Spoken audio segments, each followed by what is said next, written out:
My love of the TV series Smallville is well documented, and there's one rewatch podcast that's always at the top of my queue. Zach Moore's Always Hold On to Smallville, which continues with more great Smallville and Superman talk now that their series rewatch has concluded. Listen wherever you get podcasts.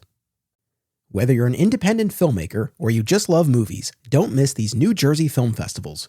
Brightside Tavern in Jersey City, Hang On to Your Shorts in Asbury Park, and Round Reel in Bloomfield. Submission information for filmmakers can be found at filmfreeway.com.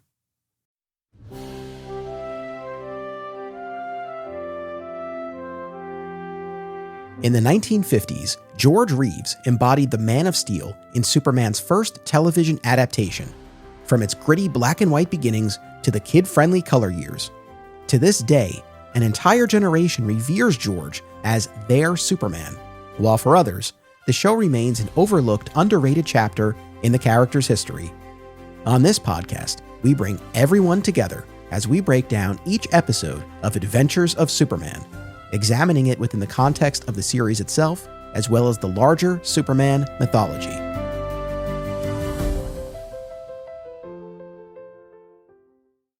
Welcome to another exciting episode in the Adventures of Superman. I'm your host, Anthony Desiato. Joining me to discuss Season 4, Episode 5, Topsy Turvy, is returning guest, Rich Roney. Welcome. Hey, Anthony. I know we were here a week ago, and we did, Perry as the scientist. Well, we got another scientific episode. Yeah, I know. That's true. And now we have the debut of Professor Pepperwinkle. So on that note, in this episode, the eccentric Professor Pepperwinkle debuts with an invention that causes the sensation of being upside down. So the device doesn't literally flip things upside down, but it makes people in its vicinity feel like they're upside down. And of course, for we, the viewer, the image is flipped. I'll be honest, I did not care for that effect. It didn't make me nauseous per se, but I was not staring at my screen during those scenes. I was kind of looking away a little bit. Okay. So this aired on April 21st, 1956, written by David Chandler, directed by Harry Gerstad.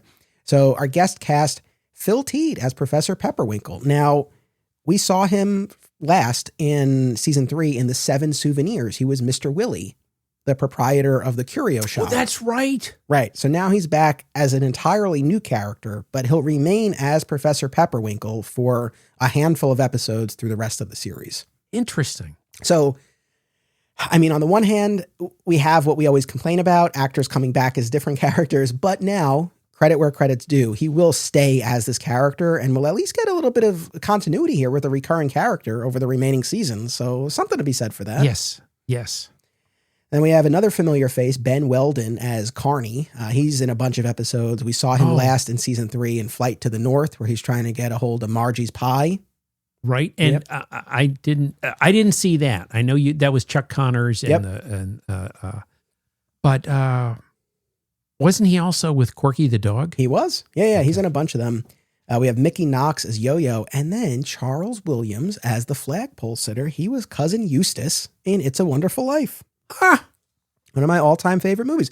He was also in The Clown Who Cried in Season 2. Oh. Yeah, so he's in a couple, but oh man, I mean, I love It's a Wonderful Life to death, and so I was very happy to see him here in this short role there in that early sequence. Interesting. Yeah. All right. So, like, overall, what did you make of this one? The biggest impression for me on this one was the parallels to the Mind Machine. Yeah. I mean, it seems like, somebody said, you know what? Let's dig up an old script and let's alter it. So I saw this as a phenomenal compare and contrast to the Mind Machine. Maybe I'll speak about that at the end when we summarize our thoughts. So that's what I immediately gravitated to. If I had not seen the Mind Machine, this was kind of hard to get through. This was really a silly, almost benign sort of thing. Yeah, it's I'm glad you brought that up. That's a good point, because I guess the main thing I was thinking of with this episode is that, we've seen with this show, it stays, as silly as certain episodes might get, it stays grounded. We don't veer into the supernatural territory. And even when episodes are kind of out there, they're still grounded in some kind of science. But you're right. Like the Topsy Turvy machine, the Mind Machine, even going back to Season 1, and I would also throw in the Time Machine from the first Color episode, Through the Time Barrier. those are instances where we're really pushing the science, but it's still grounded in some kind of science. So yeah, I think that's an apt comparison that you made. I was just very impressed with that a scientist created something never seen before, never seen since. It engaged all of our characters and heroes and, Lois, the whole team. But the impact on society and how the scientists dealt with it, right? So I was, that's the first thing I thought of is, wow, this is, again, a 23 minute episode. But boy, the differences between season 1 and this one, and also the tone they targeted for the audience.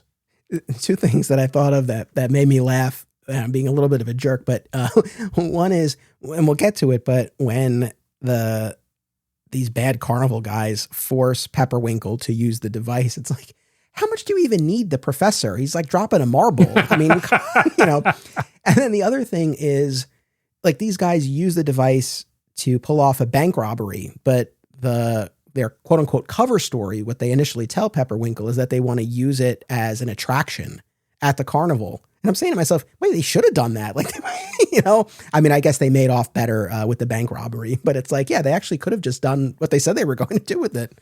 But it was a crooked carnival, so I wouldn't expect them to. Okay. Shall we segue into our beat by beat here? Sounds good. Clark overhears Lois and Jimmy take a call about a flagpole sitter in distress and flies off as Superman. The man claims he's falling, but Superman convinces him to let go, proving he's not in any danger.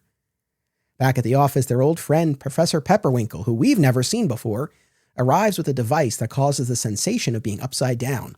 It turns out he had tested it earlier that day near the flagpole. During the office demonstration, Carney shows up to give Clark a piece of his mind and is instantly disoriented. Hey, Rube.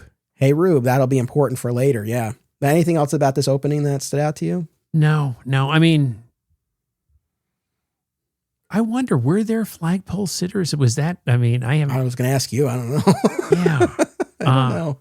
The only time I've ever seen this is in the show. And he was doing it as a stunt, right? Yeah. And it looks like he didn't have too much up there. I mean, what do you do when you got to go to the bathroom or eat or anything like that? Yeah. Well, maybe there wasn't much of a record to beat at that time. So maybe, I don't know.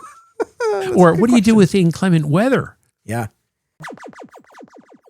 Fat Moose Comics, established in 1982, is New Jersey's best and oldest comic book store. Moose has that rare old-school comic shop feel and camaraderie, yet also remains a welcoming space for new fans.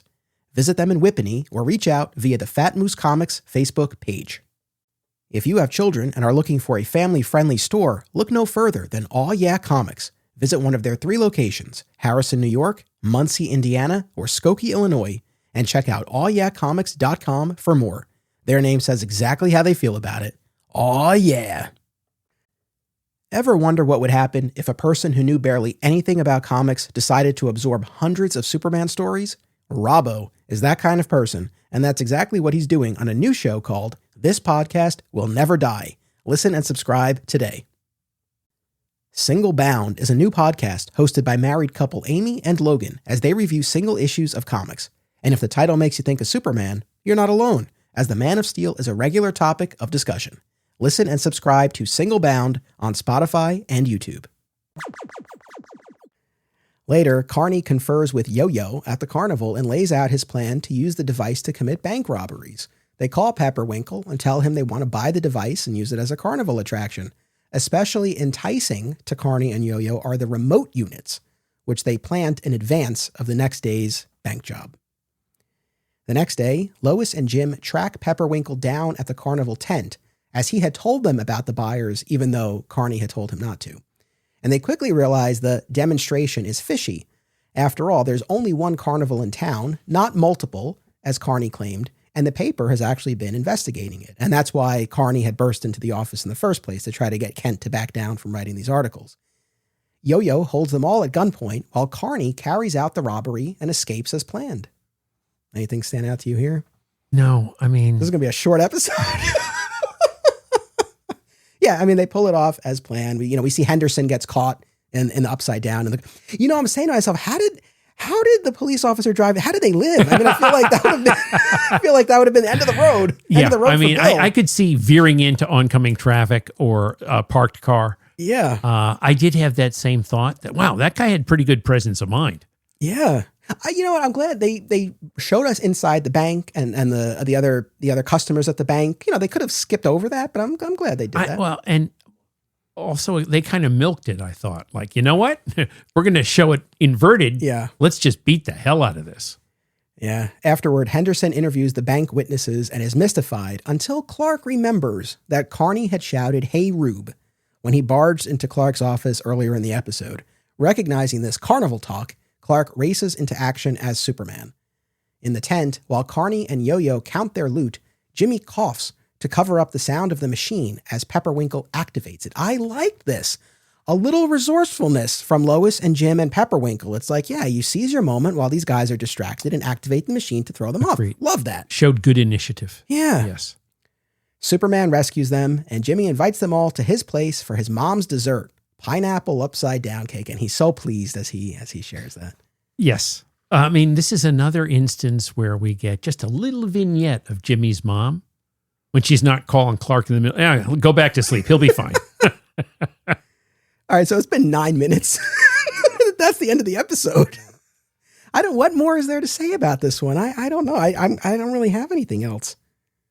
Yeah, and I'm so sorry to repeat myself, but again, for me, after I watched this, I spent more time pondering how similar in structure and kind of context, but then also the thematic differences versus the Mind Machine. That impressed me more than the story itself. It was like, you know what? Hey, did someone say, I'm going to dig up that script and I'm going to re-engineer it for season 4?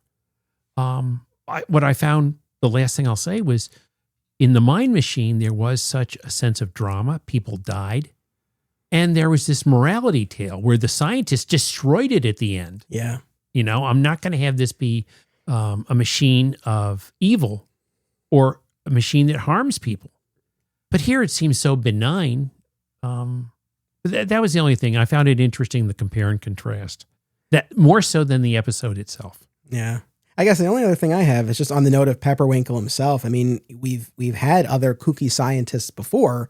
So we've had Sterling Holloway as Uncle Oscar, and then the other scientist he comes back as in Through the Time Barrier. So this could have very easily been Uncle Oscar. Yes. But I'm glad that at least now that we have Pepperwinkle, we have him for the remainder. He's not my favorite character of all time, but I guess I'm just so starved for some kind of continuity or just freshness, but also just actually the opposite of that, some continuity, some stability that like, wait, this is going to be our guy moving forward. It's always interesting to me though, like this, they could have very easily had him be introduced to the characters here, just as he's being introduced to the audience. But it's like, no, as we see time and again, it's like, no, this is a very lived in world, right? Like they know Pepperwinkle very well. Yeah. From the jump. And to your point, the scientist in Through the Time Barrier, they showed that first meeting when he went to the planet offices. The personalities of the two. Now, the guy who was in Through the Time Barrier, did he appear in any subsequent episodes? I have to double check, but I don't think so. Okay. I could be mistaken, but I don't think so. Okay, because I saw great similarities between the two. Yes, I would agree. Yeah. I think they had their template that they were working with. Yeah. All right. On a scale of 1 to 5, Great Caesar's Ghost, how many are we giving Topsy Turvy? 1.5. All right. I'm going 1 on this. This was a 1 for me. Okay. Yeah. Okay. Well, shortest podcast recording. But look, we said what we needed to say. This was a nice short pop here. So, Rich, I thank you for helping me kick off season 4 here. For the next 5 episodes, I'm going to be joined by Dan Greenfield, Daniel Sanchez, Zach Moore, Rob O'Connor. And then right after Thanksgiving, you are going to be back to help me discuss the final 3 episodes of season 4, beginning with the Deadly Rock. Cool. So looking forward to all of that. Thank you, Rich. Thank you, audience. Make sure you come back next week as we continue making our way through season 4. Until then, as always, only Superman can do super things.